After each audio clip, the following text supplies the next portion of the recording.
African communities are more communal and less individualistic, and some of the definitions that were coming out were more about agency and ability to make decisions that concern you and improving your betterment of life, but they were more individualistic and not, encompassing as communities would be mostly in Africa. It formed the first question of our research to understand within the context of our participants what they understood as women empowerment.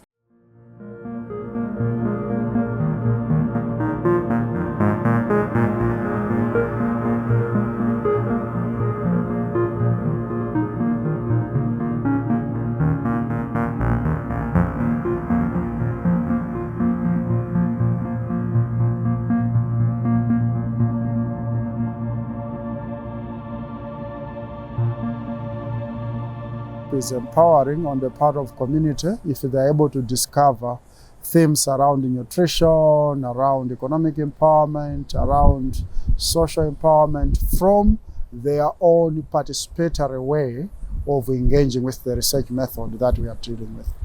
Right now, we are living in a time where policies, strategies, development agendas, they are trying to be as inclusive as can be in encouraging women to be part of the development process. One way of doing this is through a participatory approach that allows them to be part of the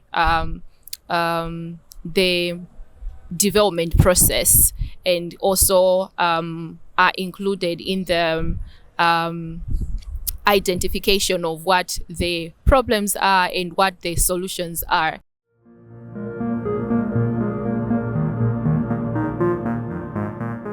It helps the participants to go beyond words or the limitations of words and use pictures to tell more than what probably words would say. So in our case, we were trying to understand what women empowerment is. So the first stage basically involved just asking them that, okay, when you think about women empowerment within the communities that you live in, what sort of pictures or what sort of stories comes to your mind? So use the cameras that you have to take pictures within your communities or the places where you work or that you interact with to capture what women empowerment would mean to you.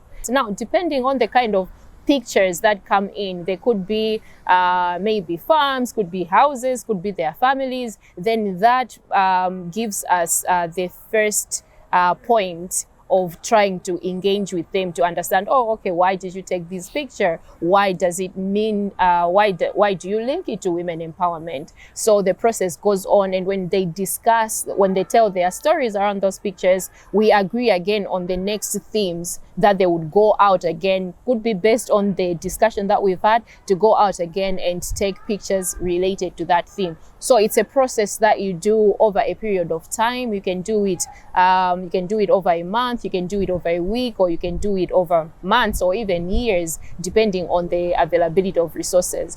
We had a woman who admired a certain house in the community, and she went and took a picture of that particular house.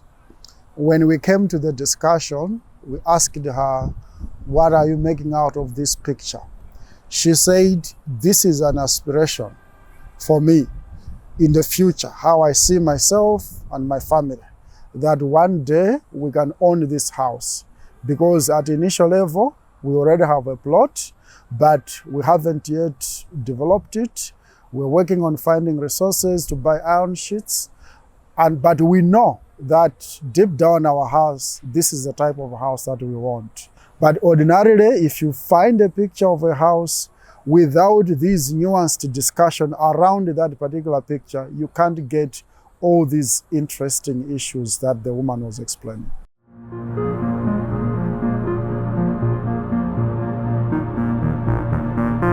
This is where the participants are given a chance to discuss amongst themselves how they go through the process of coming up with a household food budget.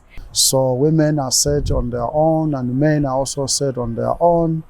And then they are asked like, okay, on a day when you have all the resources, what type of nutritional food that you want to have within a given table of meal? And on a day where you don't have resources, what would it be? We can make reference to maybe shocks like if there's a drought, what sort of food would you budget for in a meal, or maybe during the time that they haven't harvested yet and food is limited, how do they eat at household level? And we can also compare that with during the time that you have harvested and there's abundance of food, you're able to engage with the market to get extra money, or you have just maybe you have come into maybe a lot of money because you have sold an asset or something. What sort of food would you eat at a household? So based on that question, they would begin to budget for when they have abundance of resources and for when they have little resources, but to still achieve nutritional balance. So this discussion is around itemizing what needs to be in the budget and what costs are associated with it. So for us researchers, we're trying to observe who is remembering which type of budget which can form food that can be eaten a meal on a given day, and who says what is not important and who misses which type of ingredient or which type of food. After that, we bring them for a discussion to see for women's budget, lean budget, what was included, for men, lean budget, what was included, what was missed, all right? And they begin to discuss around allocation and the costing.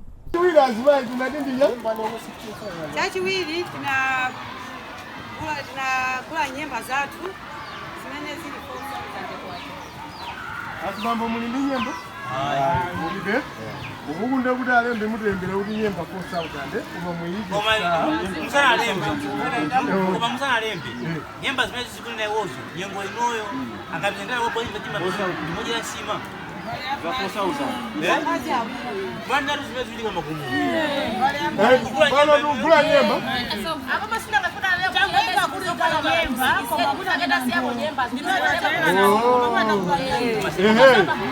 Simele Jose ndijina kwa jimele kisi la niti. Udazimai mugama piga mbaingana maku. Asibamba mugama piga amenga na gani?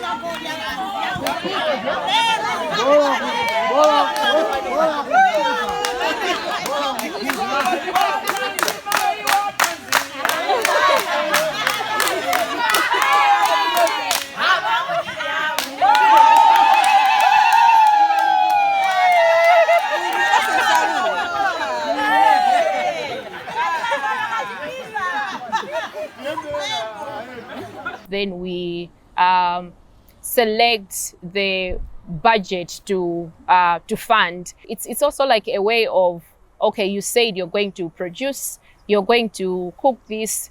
Well, let's do it. Let's cook and see. But for us as researchers, we are also getting a chance to see other factors at play, as well as in when they are cooking, who is involved. Are men involved in cooking as they said they were? Are women involved in the cooking? Who decided on what to buy, where to buy it, and how to cook it? And even when it comes to serving the food, traditions around consumption, do they sit together served in a single plate with quantities defined per person, or it's who eats faster in a group and therefore gets off feeling more full with more nutritional values than the others? And in the end, I think the last stage I would say that is where we take pictures or we collect data about the content of the final plate.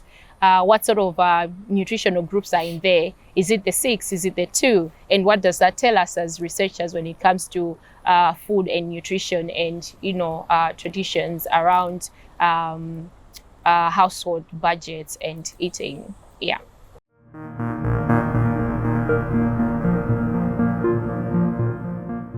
So from the preliminary findings that we have had, we find that women empowerment is multidimensional. It focuses, they understand or they define the sense of being empowered around being able to make decisions, as has been said. They link it with ability to bounce back, resilience, when they've been faced, for example, with different shocks, their ability to bounce back. They link it to improve the decision making, not just being part of the decision making, but being able to be part of the final decision that is made. So here are just some of the aspects of how they understand women empowerment. And I would say that there are some differences between how women perceive what women empowerment is and how men perceived what women empowerment is in the areas that we did the research.